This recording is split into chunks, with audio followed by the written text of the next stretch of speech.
UPPL long live, long live, long live. UPPL long live, long live, long live. Palapara long live, long live, long live. Palapara long live, long live, long live. Mujibrama long live, long live, long live. Mujibrama long live, long live, long live. Mujibrama long live, long live, long live. Long live, long live.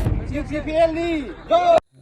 बेंटल सेरफां primary बा VCDC नि सिङाव सेरफांगुरि सान्थालि बस्तिनि 100टा नखर दङ 100टा नखर 350टा voters बे 100टा नखरा दिनै BPF दोलोखौ नागारनानै UPPL दोलोआव जइन जाबाय गतिके बिथांमोना आगोलनिफ्रायनो आंजों रायलायबाय दङमोन आं खाबु होनो हायाखैमोन अब्लाबो दिनै सम दिहुननानै बे हाबाफारिखौ मावनाय जादों गोजोननाय मोनदों दिनै गासैबो जाथि जनगोष्ठीया ज' जाजाय मानव गेदेर प्रमद बर' बिथांनि दैदेननायाव गासैबो जाथियानो खौसे जानानै मोनसे प्लेटफर्माव फैनो नागिरदों शान्ति गोरोबनाय आरो खौसेथिनि थांखिजों हाबा मावनो नागिरदों बेनिख्रुइ साबसिन इनभाइरनमेन्ट सृष्टि खालामनाया गोरलै नङा सार बुरजन बिथाङा UPPL नि केन्डिडेट नागिरनानै मोनाखैमोन बेनि थाखायनो गोदाव सोराव जाबाय थादोंमोन खोथा बुंदों सार मा बुंदों